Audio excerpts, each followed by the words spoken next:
Hello, we are live, and welcome back to the Billy and Andrei show, the only show that'll make you say, oh look, it's Billy and Andrei. How can you tell which one's Billy? He's the one with the gay jacket. Wow.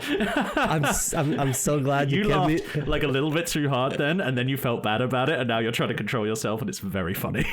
No, because the thing is, I'm glad you kept me in the dark, because every time we did the intro, I'm like, Billy, we're gonna do this, so just shut up, wait for it, and then we do the intro, and then you can say, then you say something. I'm so happy you didn't tell me what that was. It would have ruined it. Anyway, on topic though, because it is the end of, I suppose, Pride Month.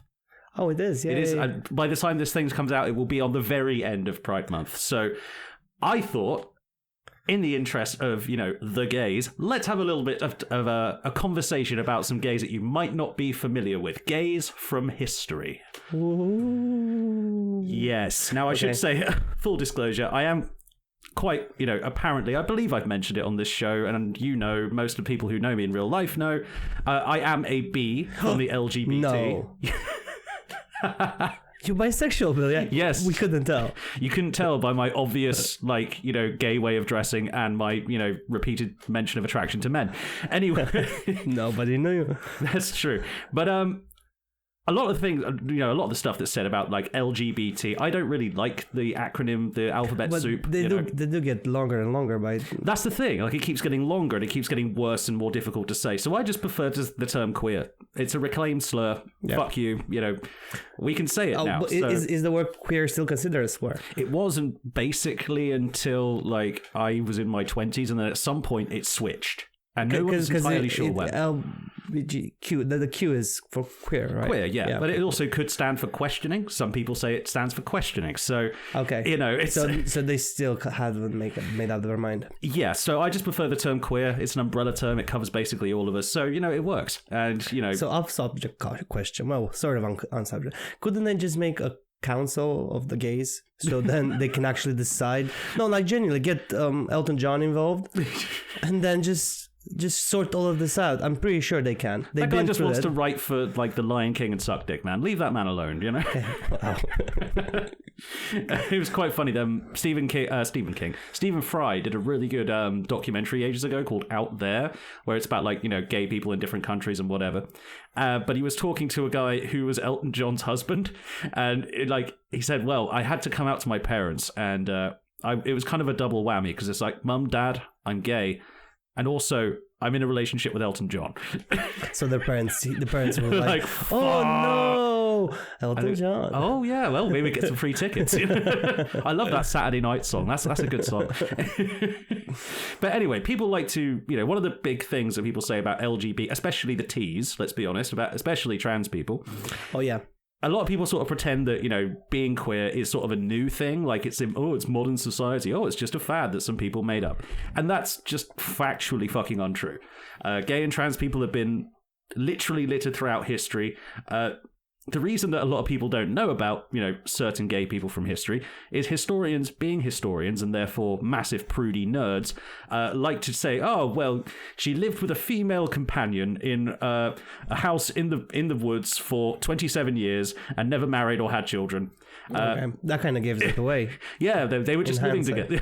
But they never say she was suspected to be a lesbian, even though, their entire families both knew about it. But it was illegal for the longest of time, though. So. It was illegal for quite some time.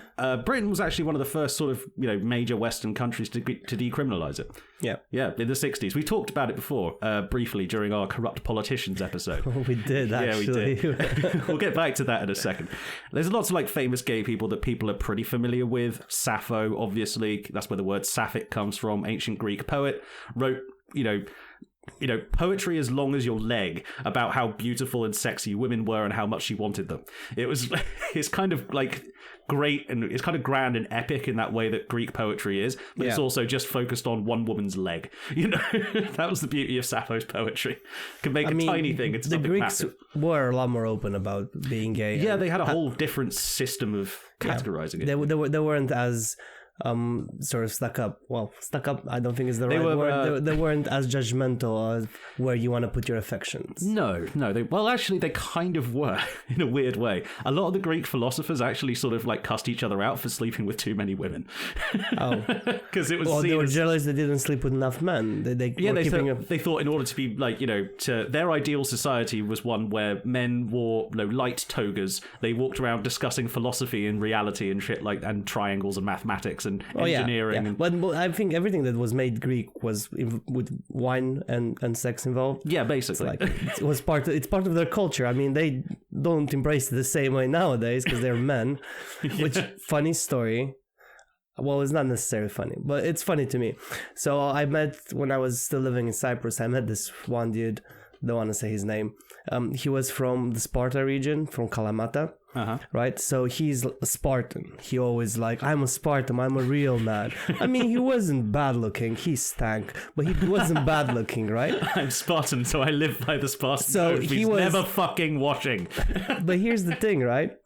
He's like, look how big of a man, how strong of a man I am. I get all these women and what. He was constantly going about this, right? Yeah. But if you look at Spartans, they were encouraged to sleep with each other. They were encouraged to be have a companion to fight for in wars, because you will fight harder because your lover is next to you. Yeah. So they were encouraged. So he was always mocking gays, and I'm like, my dude, you kind of it's not the same thing. It's like Spartans were kind of gay, but real men gay. They were very, very gay and probably pederasts as well. But I don't know that word. It's pedophile, but more YouTube friendly. Anyway, well, not anymore. Well, other famous examples that everyone basically has heard of. Alan Turing, you've heard of him, I'm sure. Yep. They had a Benedict Cumberbatch movie about him. So obviously, it was a great movie. It was a great movie. He was a great man, and the British government killed him for being gay.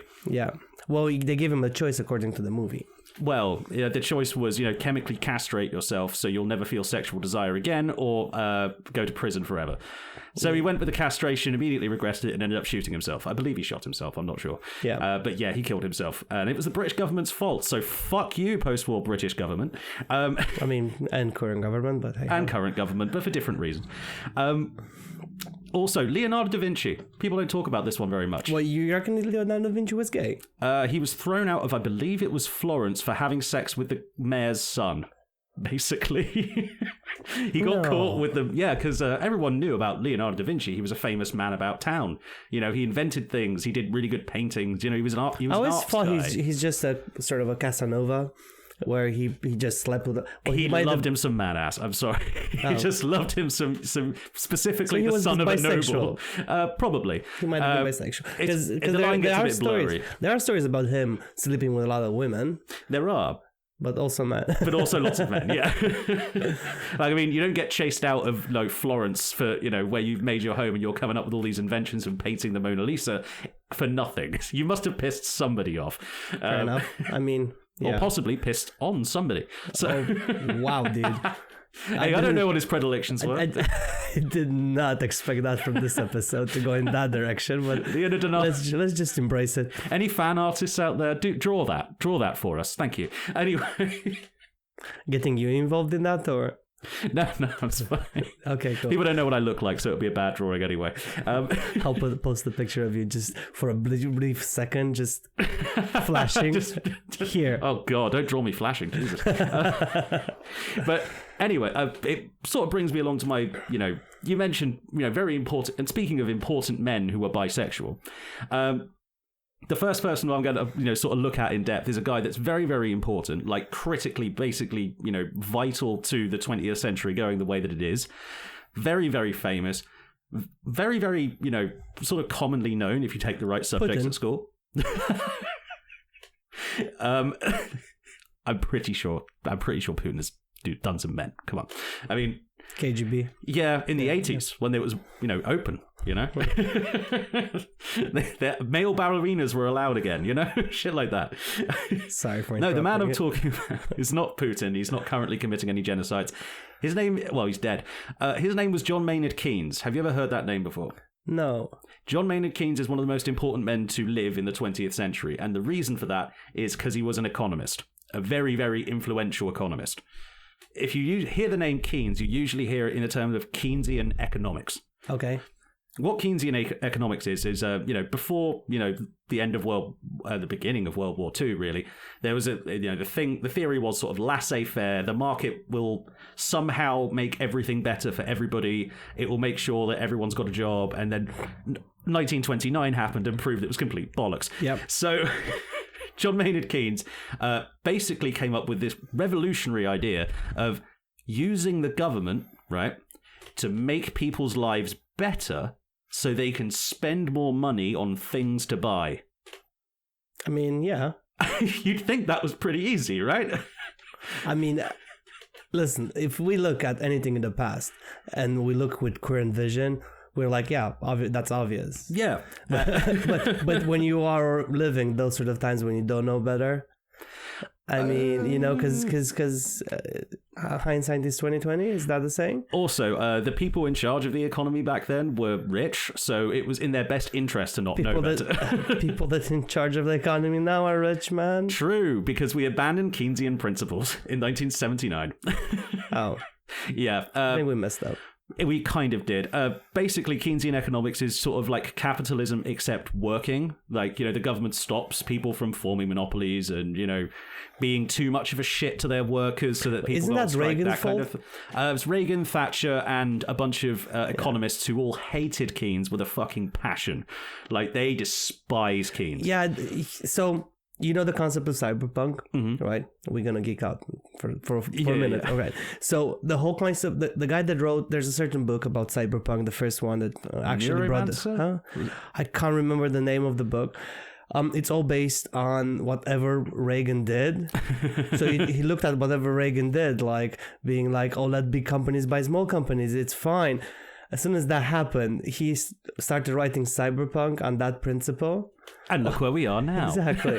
So and when he was asked, why did you write this? And he's like, I'm just giving you the vision of the future. The man's a genius. I mean, he saw cyberpunk, that whole utopia for robots and we're all gonna die anyway. But the idea is, yeah. No, cyberpunk was very much influenced by Reagan and Thatcher's economic policies because they went against everything that made sense basically since the war, which was like a long ass time. If you ever look at the big growth of England, America as a huge superpower, it's basically because they took Keynes's ideas and implemented them.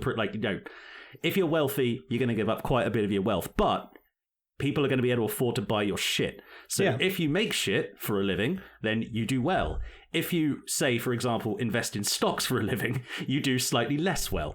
I mean, that makes more sense, to be completely honest with you. I feel that people that actually have a skill that creates something should be a lot richer than they are, rather than these people that just come from the background and being like, I bought low and sold high and I made a killing. Yeah, the Nigel Farages of the world. Yeah, or, Donald Trump says he's going to put sanctions. Oh my God, the market crashed. I made money. Like, that's BS. That's BS. Yeah, unfortunately, those people have, as Keynes and Marx predicted, they basically run the world now. But Keynes basically kept capitalism going because he said, okay, lads, let's not fuck about with this too much. Let's just make sure that people get fed, people have jobs, and, that will stop society from rising up against us. Makes sense. Yeah. He wasn't a big fan of Marx, thought he went too far.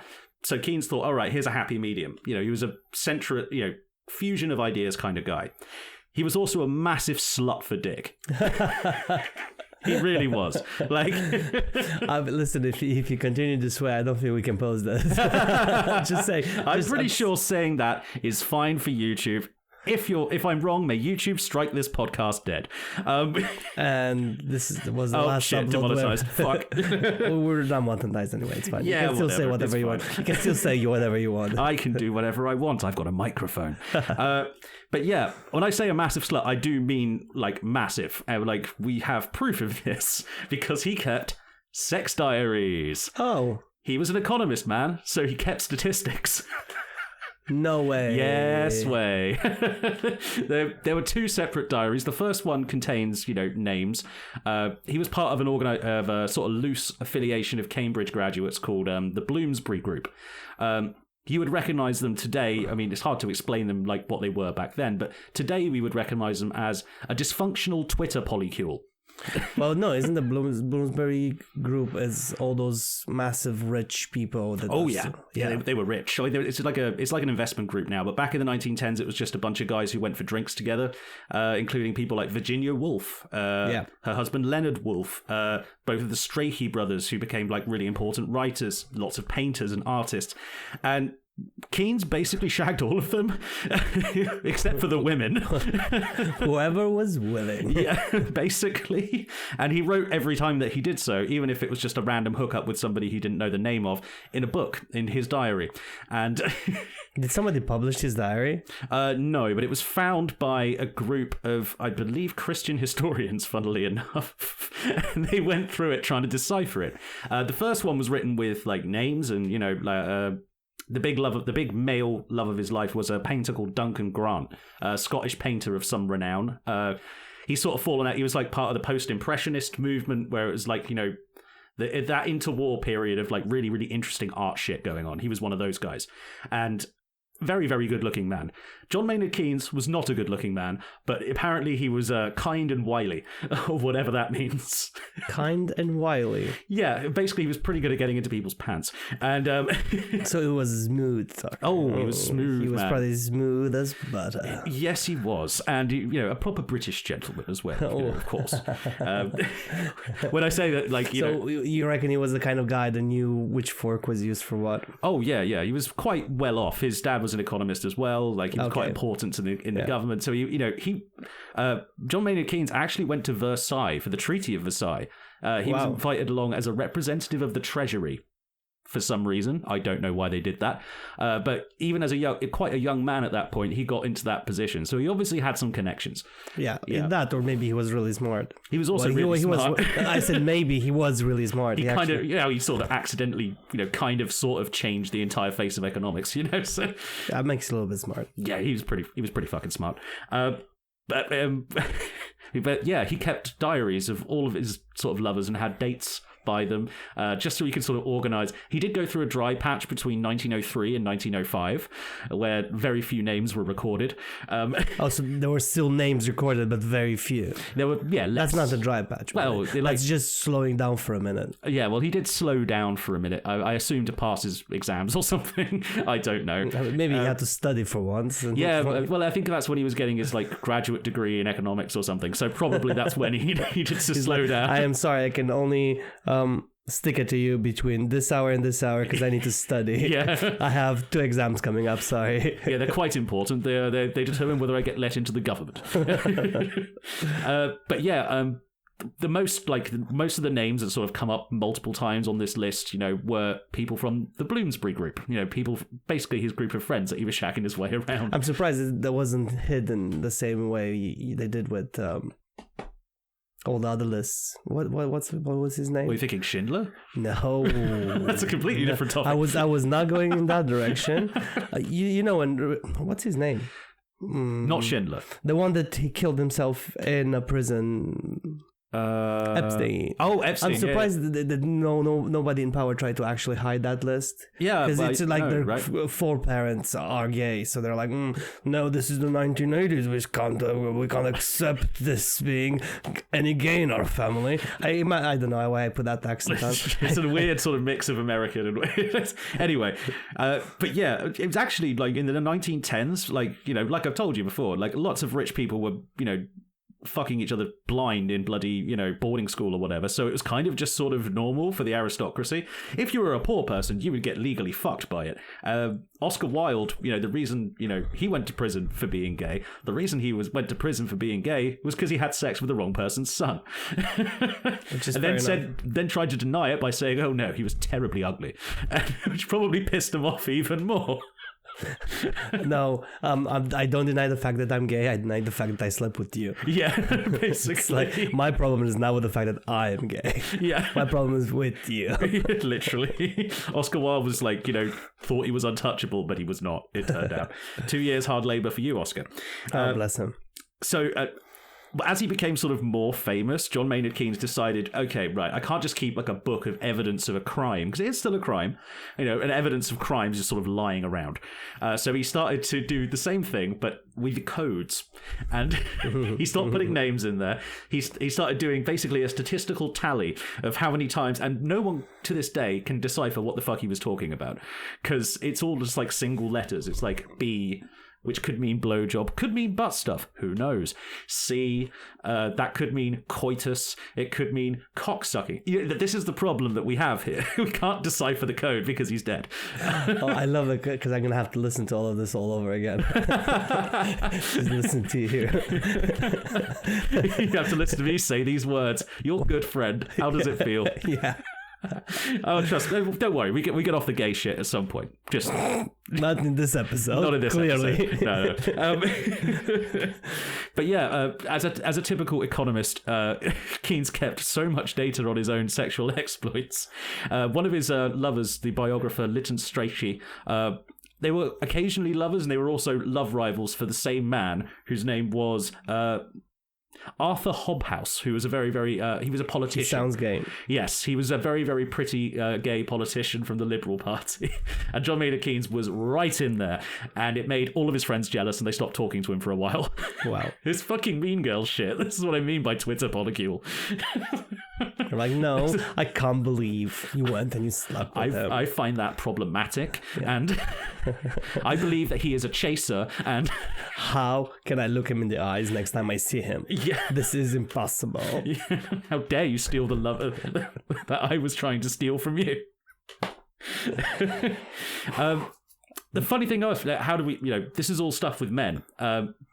But there were early indications that he was bisexual when he, I believe it was a friend of his sister, that he met at some point, and said he wrote in his non-sex diary, I find myself falling quite in love with this Ray woman, but her being a woman, I do not know what to do about it. He was so used to macking on dudes, he had no idea how to flirt with women, which is just fucking hilarious. I mean, I would imagine that you don't flirt the same way with a woman the way you flirt with a man. No. I never experienced flirting with men, to be honest. I did been hit upon, but I always refused everything, but I wouldn't know how to hit on a man. You never have to, so don't worry about it. Well, most of the time it's, men require larger signals. That's all I've noticed. Flirting with men is kind of more difficult. Oh yeah. Men are like brick walls of like... That I can understand. I mean, first you got to find out whether they're interested in men at all in the first place, and that's like a whole other obstacle. Okay. You can't just pass them a little note saying, are you gay? Yeah. That's not how it works. No, not normally. Okay. You have to sort of, work it into the conversation, okay. Unless you're... By the way, are you gay? Now, to be honest, like most of the time, if you tell people that you're, if in my case, I just say, well, yeah, I'm bi. So, and most of the people will tell you if they're like gay or bi or whatever, like straight off the bat. Well, because once you're like, you're cool. Yeah, I'll just like say it or whatever. Most people will tell you what they are pretty immediately after you do.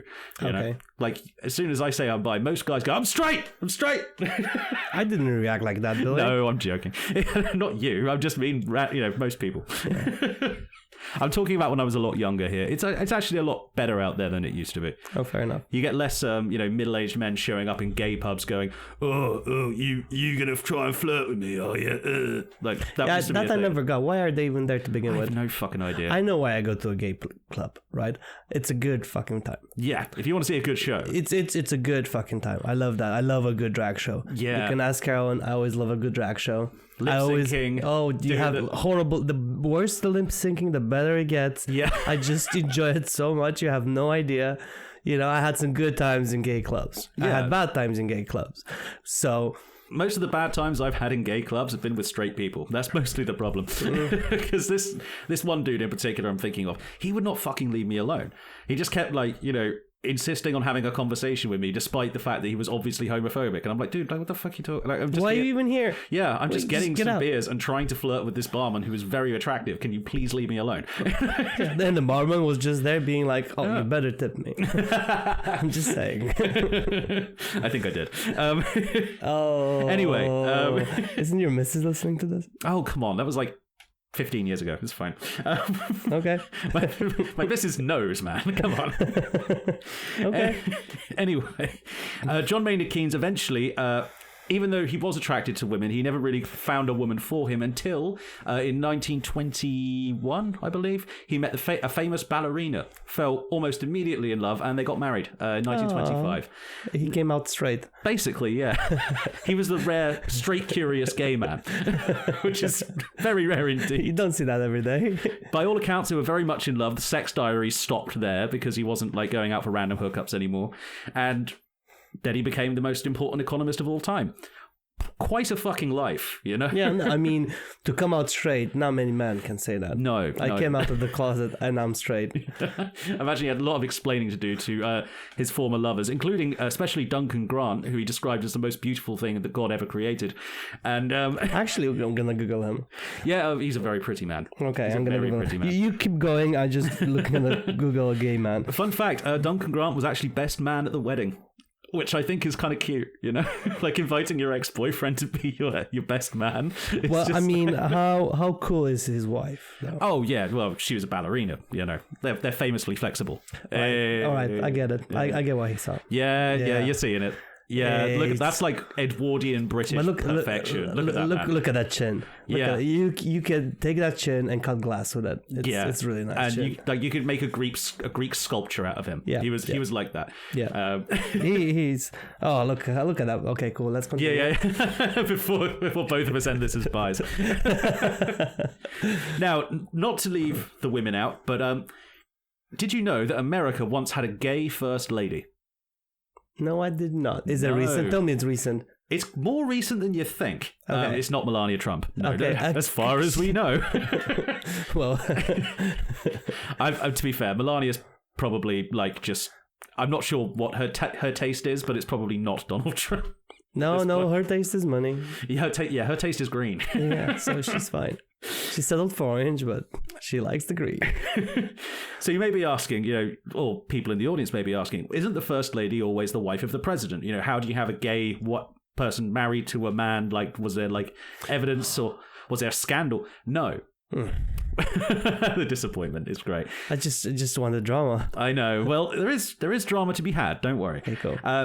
It turns out if the president is unmarried when he assumes the office of president, he can select a female member of his family to be the first lady and take over first lady duties, which is like doing charity shit or whatever. Well, don't you have to be married? Are you not like? No, you don't have to be. It's not part of the. Oh, but the Americans do prefer a married man because they're like They do, because they've got some weird Christian bullshit. Yeah. The president in question was Grover Cleveland, who until very recently was the only American president to be elected twice in with somebody in between. That used to be his big claim to fame. The other claims to fame include kicking his sister, who he chose to be the first lady, out of the office when he married a 21-year-old that he had been adopting. Oh, I mean, he was in his 40s. He was fucking president. Like, look at Donald Trump. What are you talking about? I know, right? It's basically the same thing, only just a few years later. Yeah, and you know, Grover Cleveland didn't have the ability to order a wife off the internet. Yeah, if he had, I'm sure he would have. He probably did, but he would have. But he just chose to groom her.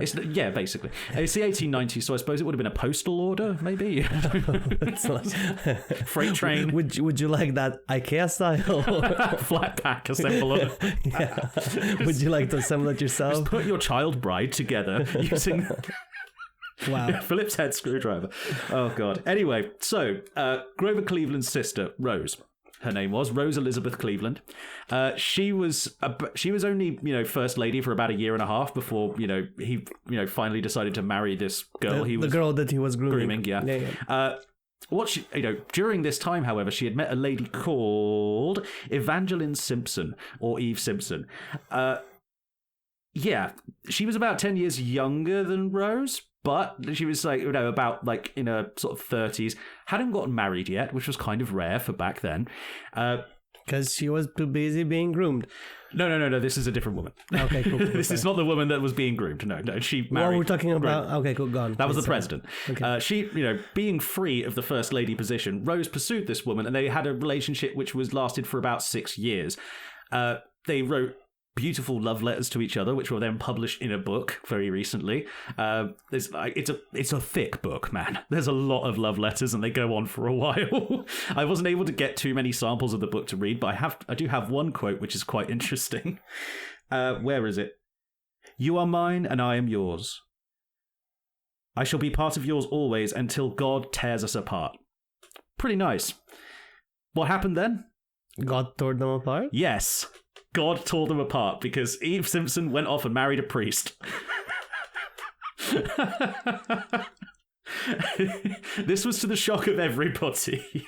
So she was bisexual then? I guess so. Or she was still gay, but she didn't want to pursue the gay life back then. That's the thing. Like, even, living the the gay lifestyle wasn't a thing back then. So how do you live? Like, you just sort of, it's those two pretty women who always come into the same shop at the same time together. That was the gay lifestyle back then. Obviously, Rose was very, very upset by this. Quite apart from the fact that she was, going to marry a priest, and therefore he would not be happy with a side piece. She wrote to her several times, like, please come away with me. We'll be away from everybody. We don't have to deal with, this sort of life anymore. Flee with me to Italy, that kind of thing. It didn't work. Apparently, Eve actually copped some feels for this priest. They married. I believe it was in the 1897, 1898, something like that. Luckily, after God had so forcefully ripped them apart, he then cursed his poor priest with cancer, and he died in 1901. So, but here's the thing: you have to give credit to that priest. He's probably the only priest that managed to get the gay out of someone. I know, right? I'm sorry to say it, but this is the only thing that because priests for centuries are trying to take the gay out of people. And they could never do it. One guy did it. It's like that was the only priest that managed to do it, like without beating the living life out of someone. As far as we know, but apparently their relationship was quite good, and that Eve Simpson was quite happy. So another good thing that you're telling me is like, you shouldn't take children and beat them so they stop being gay. You should be kind to them, and maybe they're gonna see it your way, even if that means that you're gonna change their whole belief system, or well, in this case, the way they're being. Right. So, in this case, I would be cautious to advocate this tactic, because it does mean trying to screw the gay out of lesbians, which is not a thing that works. So don't do that, ladies and gentlemen. If a woman's committed to women, don't fucking bother. All right, just turn around and walk away. It will save you a kick in the nuts. Or the funniest thing I see with men making a joke with women, and they're like, "Oh no, I'm gay." I tried to make the female voice there; it did not work. I should never do that again. And then the man turns around to her and say, "Oh, so we have something in common. I like women too."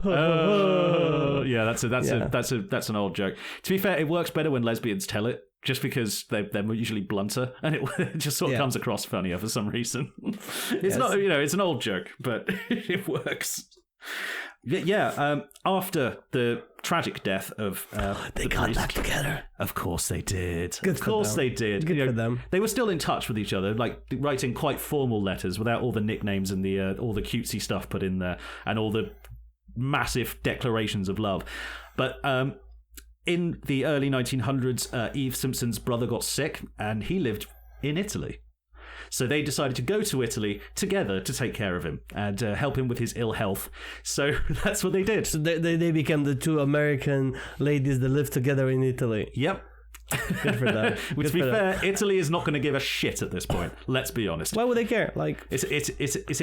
It's Italy. I mean, at some point, Italy is very Catholic. True. So it could have gone either way. But they're also very gay, so they have to fight. Inside you there are two wolves. One is wearing a Pope hat. The other is wearing a wife beater and a really tight muscle shirt. I want you to go to an Italian man and tell him he's very gay. I want to see that happen. Like genuinely, I'll put money down. I want to see the result of that, because you have no idea what that. It's the same with the Greek guy story. Oh Oh, It's yeah. the same thing. The straight men are very straight. Yeah, I suppose They're like cut through glass straight. You know what I mean? It's like, but the gay men are fabulous. Yeah, exactly. You know, like you could probably tell more easily in Italy. Let's be honest. You know, over here it's repressed. Another as fuck. funny story. Go for it. So we were walking through Venice with Carolyn, and for some reason we were behind these two men, three-piece suits. Nice. My man, beautiful, tall man.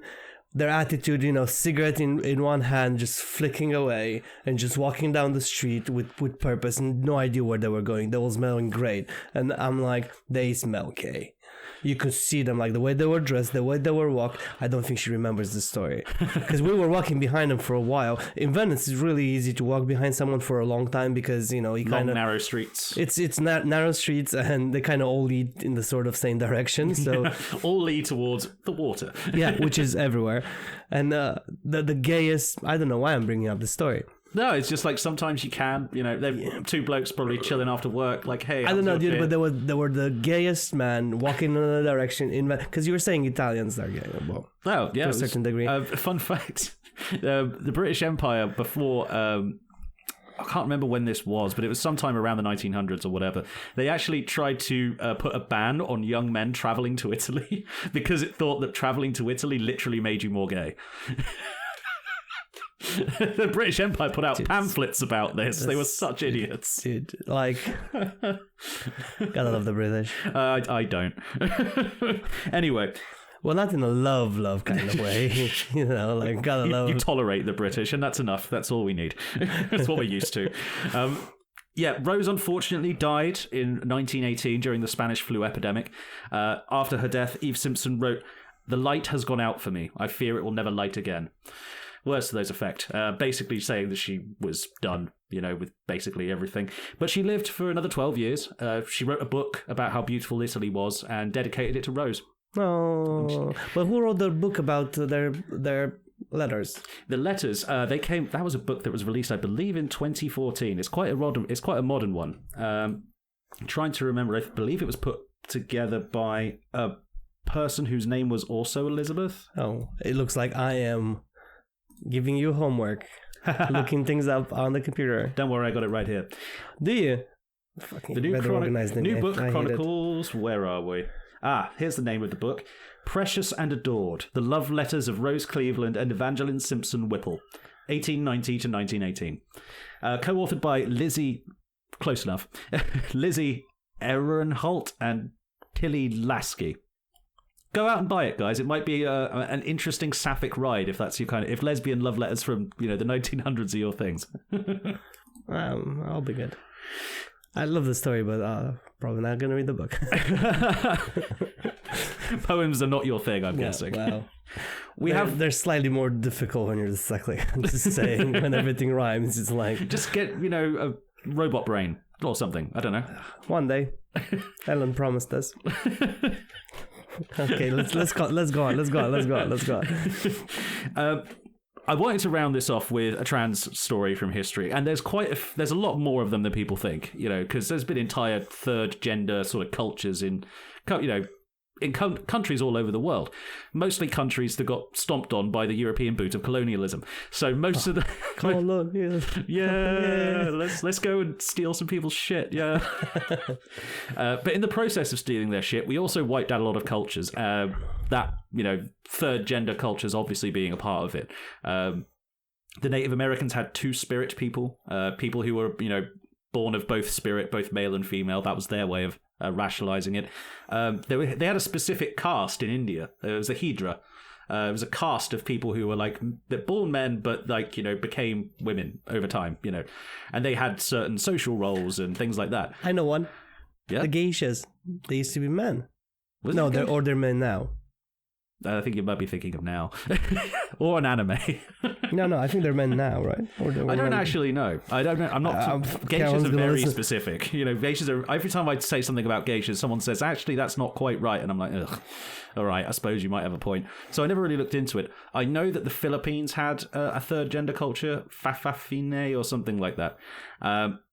I believe it's still there now. It's just sort of heavily repressed by the Muslim religion, which is there because Islam is less tolerant of trans people than most people. Just ignore me. That was completely different. Oh, was that completely? Yeah, that was just completely in my head. Shut up. Okay. Just it's like.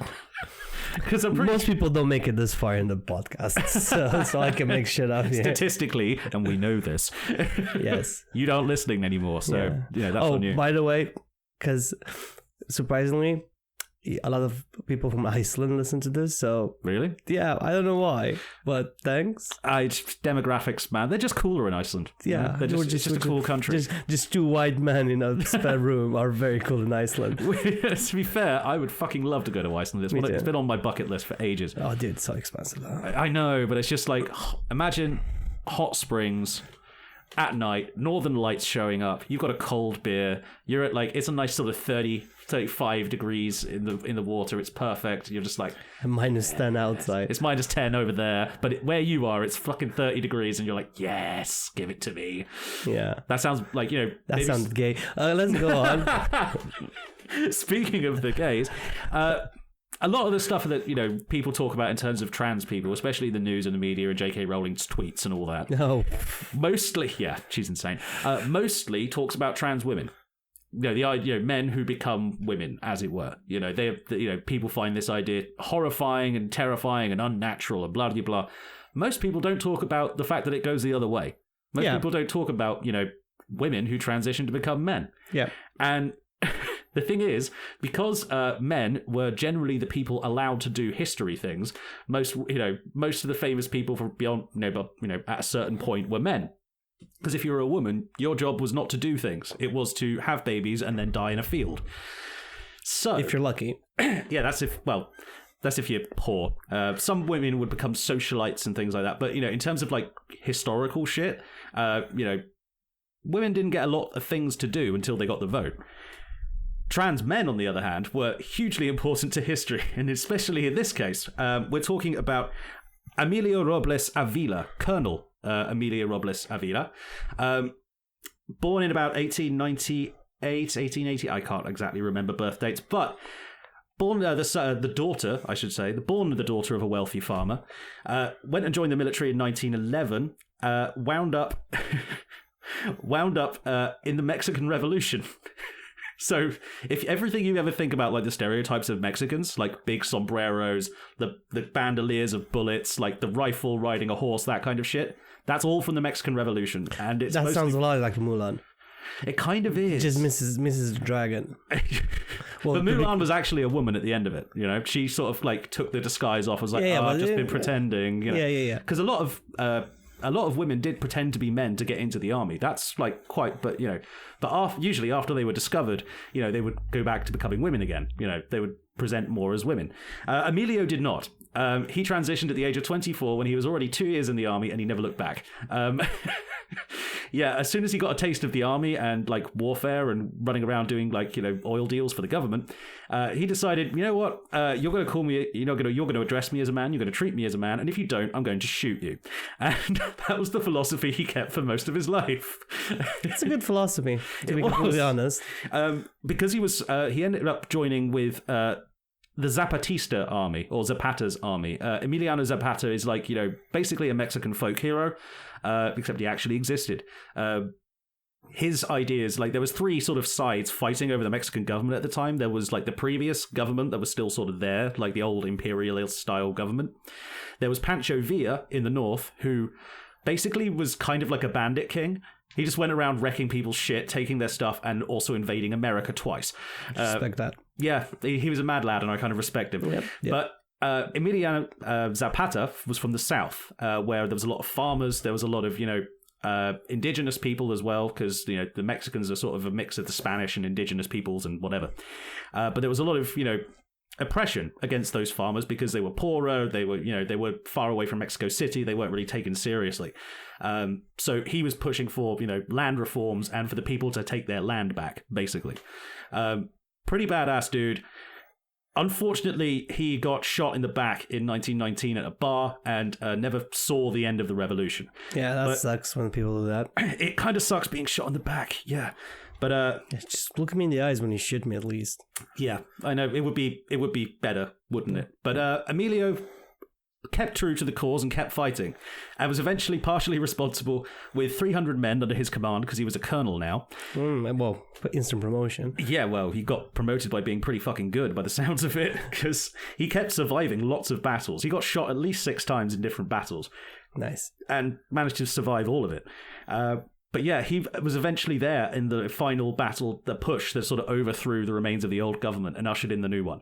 Nice. So he kind of carried Zapata's dream to its conclusion, which was, I'm sure, Emiliano Zapata would have greatly appreciated, especially since they kind of dressed very similar. Like, you see this dude, I'm going to show you a picture of this dude. Where is it? It's a grainy as hell photo from 1915. Look at that, Chad. Look at that fucking hat. Look at the jacket. That's a really good hat. And also, look at the chair. He's a really short guy. I mean, yeah. That chair is about the short kings, man. I will respect Short King, especially this one, because he has a gun. So yeah, he spent quite a while sort of riding around. He inherited his father's farm, tended to that, married a woman. Completely, they sort of later became estranged, but they also adopted a daughter together. Spent some time raising her. Eventually, after a while, the sort of Mexican government decided actually there's a lot of like war veterans from the revolution, who weren't really honored at the time because the government kept changing hands so much. So after the Second World War, they decided, right, we're going to honor these veterans of the revolution. Without that, we wouldn't have modern Mexico, blah, blah, blah.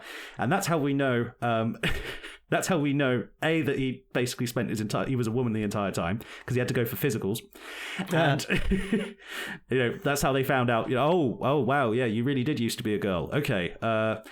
Anyway, can I see those bullet wounds to prove that you got shot for the revolution? This is how you got your veterans benefits, man. So he was like, fuck it, fine. There's the bullet wounds. Yeah, there's one in my leg, all that stuff. This poor fucking dude. And of course, just because he was like an ex-army veteran did not mean that people did not try and fuck with him. Because once the word got out that, used to be a woman, of course there's going to be a bunch of drunk guys in a bar that try and prove it, right? I hope he shot... He shot 2 of them. Good for him. The other few fucked off because it was pretty serious that he was going to shoot the rest of them as well. Good for him. And then the quote, I will shoot anybody who refers to me as a woman, actually comes from his neighbor. His like this woman who lived next to him for like many, many years, and she said, well, I didn't realize he would actually do it.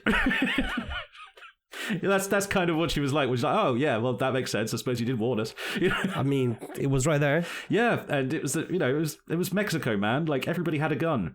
It's why the fuck would you do that? It was just daft, you wouldn't do that. No, you shouldn't do that. I don't even know if the guys were drunk or not. I'm just assuming they were drunk because you'd have to be drunk to do that. Like honestly. No, you don't have to be drunk to do that because a lot of people don't respect people's transitions. That is true. So imagine a lot of people don't respect people's transition nowadays, and they find it really offensive to them for some reason. They look at it as a reason to while out and make someone's life worse. And yeah, so it's like I would imagine back then they wouldn't need a reason. Because they would look at it and be like, "Oh, this is not natural." Yeah, or some Catholic bullshit. I mean, it's Mexico. A lot of people they just take that stand. You were born in this, so you're this. No. That's like, I was also born like 7 pounds.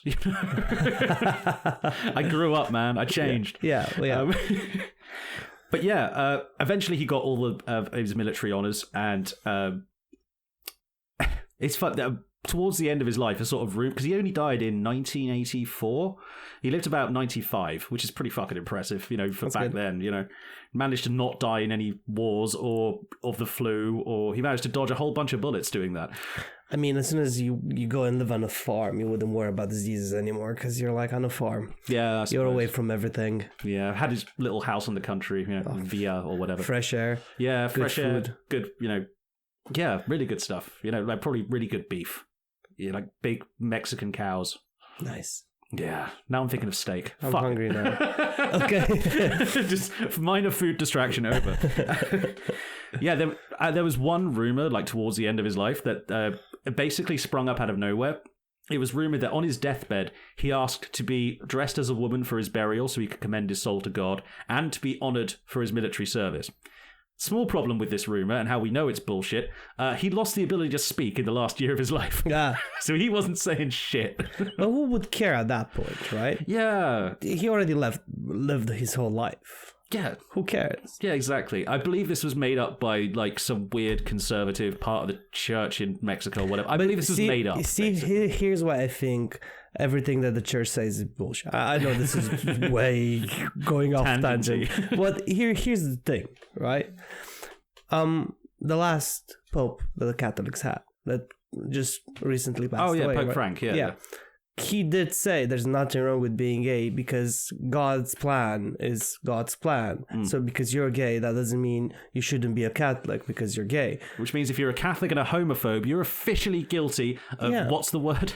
Defying the papacy? Defying the papacy. No, because you're going to be excommunicated, bitch. He did have that thing. He went for a while. Yeah, he was very nice. He was a very nice guy. As far as popes go. He was rational. He was rational, being like, if you do look at the bigger picture from a religious point of view, and you look at God's plan if you choose to do so, right? And they always like to embrace the saying that it was God's way, was God's will, there's a plan for you to do this.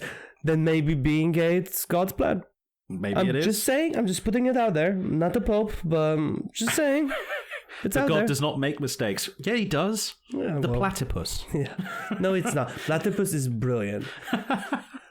Do not talk about God's work that way. I'm not even religious. The platypus is proof that God does drugs. That's all I'm going to say. The platypus is proof that a duck had sex with a gerbil or something. It looks more like a guinea pig. I'm going with some sort of capybara relative. I don't know. You know, I kind of want to know what happened there, but I also don't. There's got to be some sort of YouTube video out there. Look that up for us and tell us in the comments. How did the platypus evolve? You're joking with I'm going to actually look that up. I know you're going to look that up, but I want to hear it from the comments. Wrong answers only. So, how do you feel after this little tour through the history of the gays? It was really fun, huh? It is fun. Gay historical shit is fucking interesting, man. I love it. I could probably go, if I kept like looking and going on, I could probably just scroll through Wikipedia and learn hours and hours of podcast material about. Here's a funny question: how did you go on Wikipedia and write? Tell me about gay man? Oh, no, there's the categories. The categories at the bottom of the page everyone ignores. Like, homosexual men, that kind of thing. Shut up. I believe there's the category at the bottom for that, yeah. I just sort of started at John Maynard Keynes and went from there, if I'm honest. I mean, I could probably do, like, an entire Mean Girls movie about, like, his whole, like, group of friends and how they kept screwing each other over and, like, disagreeing with each other in intellectual spaces whilst they were shagging. There's all sorts of good stuff like that in there. Oh, that sounds fun, actually. Gay history throughout, through any era is very fun. Like we should have made a bigger episode, like a whole month of this. Yeah, we should have done an entire month of this. But I think you probably would have got tired of hearing me say the word sucking dick. Yeah, you had to get one more in there. Yes, I did. I had to just make you do the side eye one more time. It's really funny because like Andrei is the straightest person I know, and I'm not that. Well, I'm pretty straight. Yeah, like my friends. Trust me, you're the straightest person I know. Yeah, that's true. Actually. Is there any one of my friends that you've met and not gone? I'm not sure. Because pretty much all of them. Let me think. That includes the Christian ones. Yeah, they're all a little bit. Yeah. But not as in they're bad. I'm like, you can tell they're friends with Billy. Yeah. I can tell them apart from a room. So I'll be like, I'm pretty sure that guy's Billy's friend. I go to him and I'll be like, "Do you know Billy?" And the answer is probably yes. Yeah, that dude. Yeah. Can I get his number again? I wish. Anyway, that's where we'll leave it for today, ladies and gentlemen. I hope you have enjoyed this shortened gay history of gay people doing gay things. Look up more stuff. There's infinite stuff on this. Yeah. I literally have run out of like paper for notes. Yeah, so it's a whole thing. I've crammed a lot into this note sheet, and I'm still like throwing more in because there's just so much more cool shit out there. I wish I had time for like the entire story of the trans man in 1953 who was a doctor. In order to get a transition, because it was illegal at the time, he had to trick other doctors into thinking that he had certain conditions which required testosterone. I thought that was fucking class. Well, I mean, if you're a doctor, you can lie. Yeah. And you can lie and actually lie with facts. Yeah, it's like, you see, I have some sort of thyroid issue, and I believe I'm going to need some quite intense steroids to deal with this. I can't prescribe them to myself, but you, my doc, here's the evidence I have here. You can just fucking make up. I took all the tests. I took all these tests on myself, and look, it says I need testosterone now. Got the fucking testosterone, I will say that. There's tons of stories like that, and they're all absolutely class. So go out and find some. Go out and find some interesting shit about gay people from history, because most historians from the time will tell you, Heracles lived in the same villa as Patroclus for 10 years. They fought wars together. When Patroclus died, Heracles went on a suicide charge against Troy. But they weren't gay. They were just friends. Really good friends. Roommates. Housemates. Well. All right, we're going to wrap this show here. Yeah. Like and subscribe, people, for more ramblings from us on stuff that we looked up. I love we're not on the same page with the ending. So, as Billy said, like, subscribe, and all that stuff. Leave comments. I mean, I like comments. I need comments. Comment calling me a gay. There we go. That's how you know you've listened this far. We'll see if anybody listens so far. No, people are just going to do it on reflex anyway. All right. Take care of you people. Take care. Bye-bye. Like and subscribe.